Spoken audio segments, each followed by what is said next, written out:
Hello and welcome back to another special edition of 5 Sports as the Euro 2021 tournament winds down. Myself and our exclusive 5 soccer analyst Darya Amirshahi is here to break down the semifinals and to preview the very exciting finals between two powerhouses in the world of football, England versus Italy. It doesn't get much bigger than this. Maybe unless you're South American, we have Brazil and Argentina on Saturday, which we'll probably talk a little bit about just to preview that and talk about the historical importance of that game itself. But let's start off with the semifinals of the Euro Championships, and we'll start off with the first game that went down on Tuesday: Italy versus Spain. A pretty back and forth game. Spain, if we're being honest, had the I'd say better overall play, but Italy did just enough. A brilliant goal by Federico Chiesa. He's been balling all tournament, and Italy get through. Is this just a true case and just a sentiment of defense wins championships, and no matter who Italy plays, no matter no matter who they face, their game plan isn't going to change. They're going to try to break you down. They'll play possession, and if it works, great. Sometimes it won't, but no matter what, they'll grind you down and they'll find a way to win. Yeah, it was a very interesting performance because I think when we even previewed it the other day, we were saying that these are two teams that really love to hold the ball. There was this idea that Italy was coming in a rich run of form, whereas Spain wasn't really. And to be honest, the way it kind of went down was I think Spain were actually the better team on the night. Mhm. I do think Italy had to rely on being a bit more defensive. They looked very sloppy in possession. They didn't seem as cohesive as they usually are. But and Spain probably put their best performance in the tournament, and that says all. But given what the result was, so seeing how this Italy team kind of matched up, this was the first time I really saw that. Oh, okay, there were some inconsistencies in the way they were trying to approach the game. That being said, you gotta give credit to where Spain was. They did put a lot of effort, and it was a very back and forth game. But at the end of the day, I think Federico Chiesa is it Chiesa Mhm. was Chiesa, did yeah. if yeah, and as well as the entire Italy midfield did really stand out, especially in the second half. And at the end of the day, it's Italy won because they were as quality wise they had a better setup, I would say. So to me, I do think there is more to say about what they can do against England and what the warning signs that were there. But I do think it was a very interesting game. And Spain, although they are out, they did give it their all in that semifinal.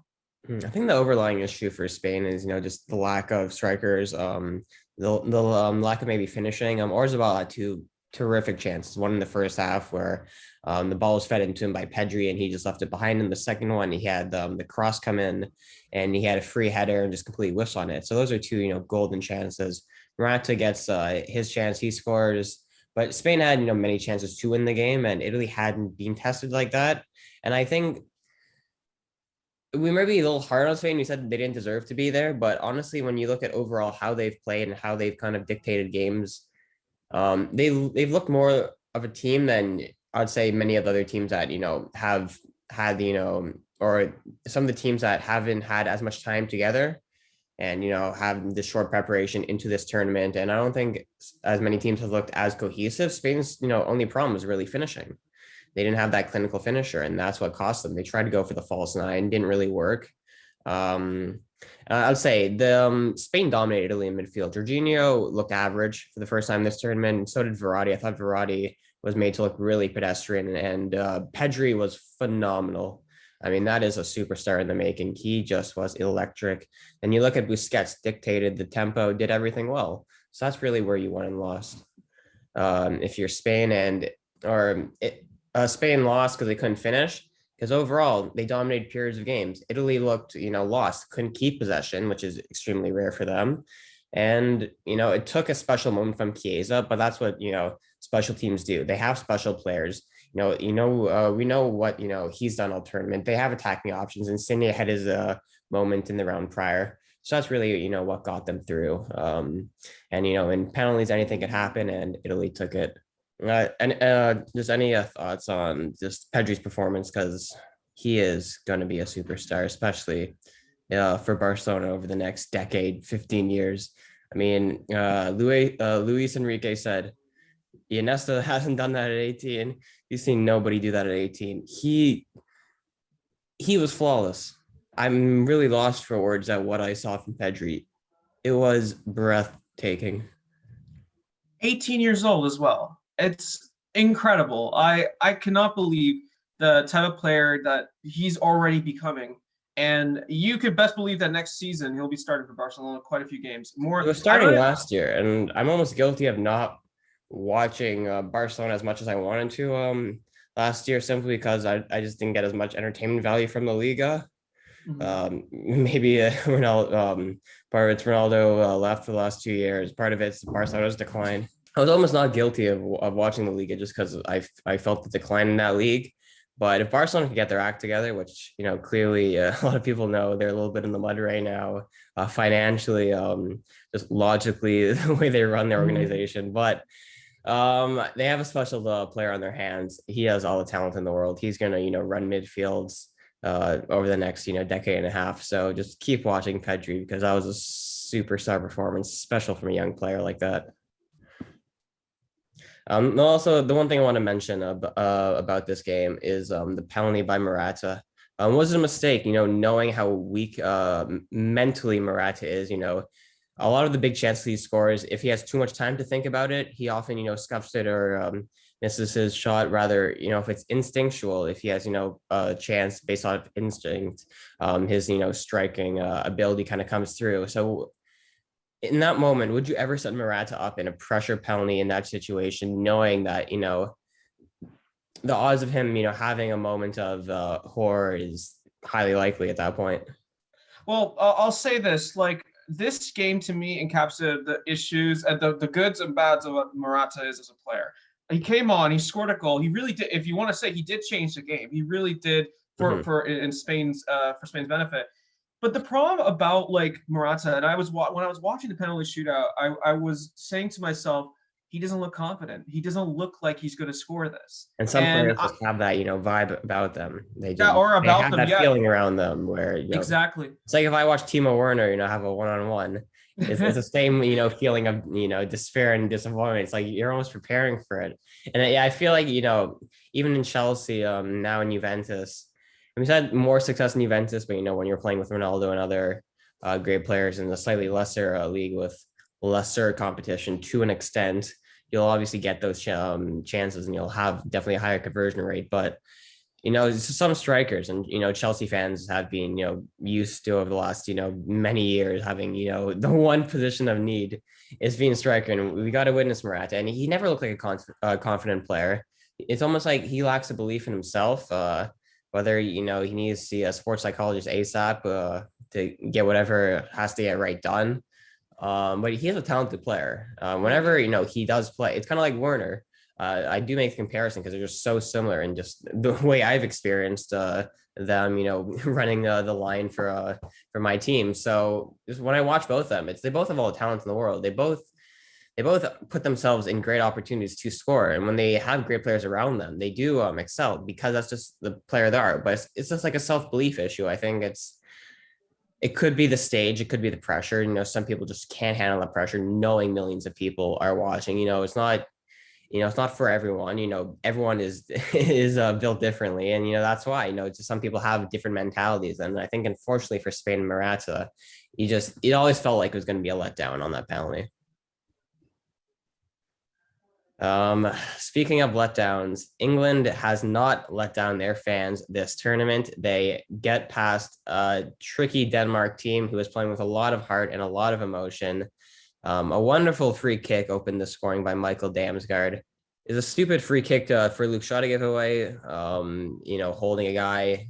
Sometimes it gets called, sometimes it doesn't, but that's the luck of the draw sometimes. And he was punished, but England's, I think, resilience should be noted. They could have crumbled, but right away, they had a great chance with Sterling, who forced Casper Schmeichel to ball for a great save, but less than a minute later, we saw a great team goal. Harry Kane on the half turn, beautifully weighted pass. I mean, you couldn't get a better pass from center forward if you asked. And slides into Sterling. Unfortunate own goal from Kier. one of the cult heroes of this tournament. Saving, potentially saving Ericsson's life. I don't know how much he had the CPR, but he definitely is a captain and a leader on and off the pitch. Has my utmost respect. Pardon me. So unfortunate goal from him, but the big talking point was obviously the penalty. I want to ask you, is it a penalty? Because it really could go either way here. You see, this I have to be honest. Like watching it back, there is to me there was contact. Was it enough to go down? To me, no. I don't think it was a penalty. I think there was contact, but I do think Sterling made the most of it. Um, that being said, and I don't want to say discredit, obviously, like I could give credit to diving, but here's the thing: as a professional, if you're gonna you at this point in this level, the semifinals of the European Championship, almost 9 times out of 10 players are going to do a similar thing as Sterling did. Not saying it's right, or not saying it's right at all. But the thing is that you do even a slice of contact in the box, they will go down and try to win that penalty. And that's what Sterling did at the end of the day. Now the thing is of course VAR did take a look at it and said no, this was not enough to overturn the decision. So that's once again another one of these things about VAR we have to still discuss as we keep going forward in this with the chaos that comes from it. But to me, no, absolutely not. There was a limited contact, but not enough to go down, in my opinion. Here's what bothers me about the penalty call. It's not like the biggest thing in the world that was called a penalty. It drives me nuts because it was incredibly soft, and you have to understand the stage and how much Denmark has given to the tournament. How much both teams are fighting for it. I, if I Let me ask you, if it's in the other box, if a Denmark player goes down, there's no chance of the penalty. I mean, it's impossible. I mean, financially for UEFA, they don't. I'm convinced that they're waiting for an opportunity to give a soft call, and they did. Like just in that circumstance, to me, it can never be a penalty in extra time. Like it's not Stonewall. I mean, there is a little bit of contact. I don't think it's a dive. I think he has every right to go down. But I think the ref has to have a better understanding of the circumstance. And we talk about VAR. I think VAR can overturn that. I don't. I mean, once I saw the replay, you see there's an ounce of contact. Once he brushed them, they're never gonna go back on the referee's word. That's just they protect each other. They've done in the Prem. They've been doing it in UEFA. They've gone. They have been, I think, fairly consistent in this tournament. But the last two games we saw, we mentioned this one, and the other one was the one in the Switzerland game, if I'm not mistaken, right? The Switzerland Spain game. Yes, The yes, other yes, yes. touchy one, I'm drawing a small blank. It was the red card issue, Yes. the one where he slid in. Like I get maybe you can't really not call it a penalty because once the ref calls it, if you overturn that, the amount of uproar that will cause, in the footballing circle, the English fan, maybe they are going to, start protesting that. It's such a tough call. It really is. And I understand why they didn't overturn it. I think it took something out of the game. Once they gave the penalty, you really figured Denmark weren't going to be able to score. It would take, a lot for them to actually get another one. England, dominated the balance of the game, after they scored on the first. I thought Denmark had a bright first 45, but the second half they tailed away. And that really brings it all back to Gareth Southgate. I think it was a good game plan. I think in the first half they weren't great, but they grew into the game. You can't play a great 90 minutes every single time. I think it's unfair and unrealistic expectations. At the end of the day, you have to win, and I think Gareth Southgate's done that. He got the team selection right. Calvin Phillips has been brilliant for the most part, and that was really the one contentious pick that people were swinging back and forth throughout the whole tournament. But I think Calvin Phillips has definitely proven his worth, sometimes more so than others. But I think in the semifinals he was very good, and it's going to be a challenge against Italy because we know Italy's midfield knows how to control the ball. They know how to spread the pitch. They know how to test defenders. And I think England's going to have a big test. I think that their back four was extremely solid, but they didn't have too much pressure on them. I think Poulsen did a poor job holding the ball up when he came on. Casper Dolberg didn't really have a great effect holding up the ball, and Brathwaite, average at best, I would say about him. But the four of Maguire, Stones, Shaw, Walker was exceptionally brilliant against Denmark. His recovery tackles, I mean, he's able to gain 6, 7 yards on just about any attacker in the world. Doesn't matter how fast they are. He just needs to be a little bit faster. Yeah, it's going to be tough, and we'll get into our finals predictions right now. Now that we're on the topic, England, Italy, it's going to be a tough game. It's going to be cagey. I think there's two scenarios that this game can go, but if the game gets an early goal, which I think is very unlikely, I think it could be a very high scoring game, but someone would need to score, I think, within the first 15 minutes. And I find it very difficult for either team to do that. It feels like a game where it is going to be a game of chess. I think now that they got to the finals, I think both teams, unfortunately, are going to hold back a little bit. What are your thoughts? No, I actually completely agree with you, and that's a given for most finals, anyways. But Mhm. I think with the two sides that really came into this tournament, at least what we thought was going to be very defensively minded. Although I do think this Italian team is definitely the more, um, even though they don't have the players necessarily like England do, they would be the ones you would say, oh, okay, they're probably going to be the ones to go more direct and more into the middle and to really go at England, if I'm honest. So for me, it's like it is a really tough one because it is. I do think it'll be a cagey affair, and I don't think I personally think it's going to go 1-0 either way. I don't think it's going to be high scoring, which it's disappointment to some fans, but it's just kind of how finals work. You want to go in winning, and the thing is, both of these sides definitely have the defensive capabilities to keep out the offense on either side.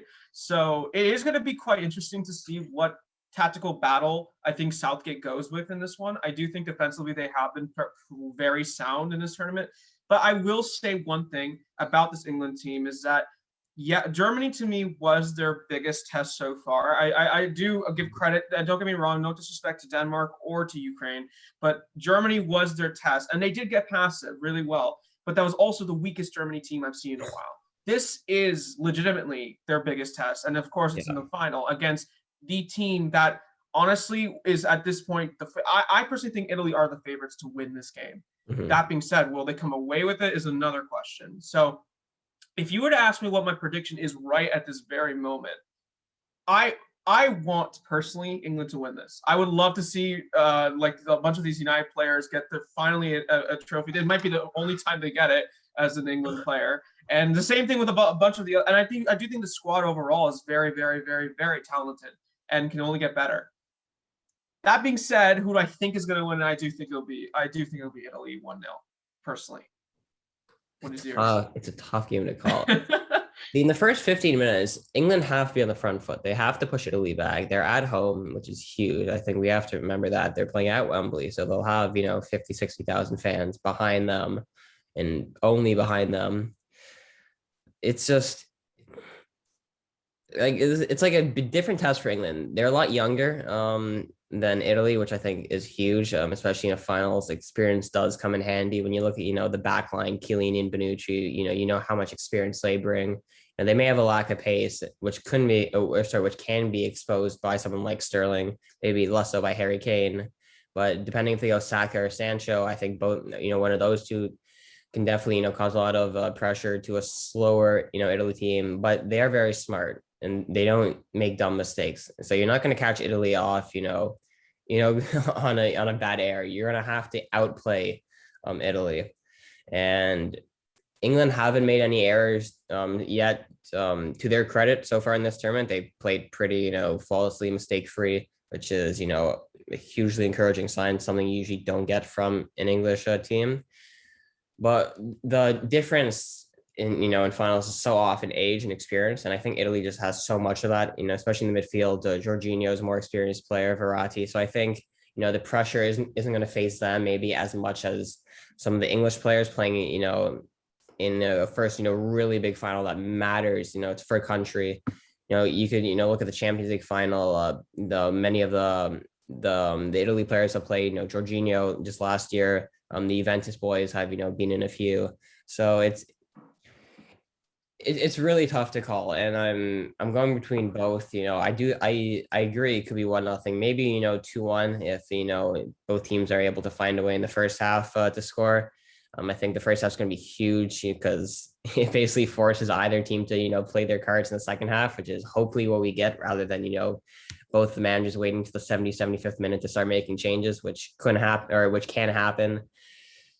I want to believe Italy's going to win just by what I've seen before, what I know, and I think they will win. I just think they're the better team. I think Roberto Mancini, who we've said a few times, has just done a brilliant job with this team, not making the World Cup, finding a way to have them playing this level of football so quickly, so consistently.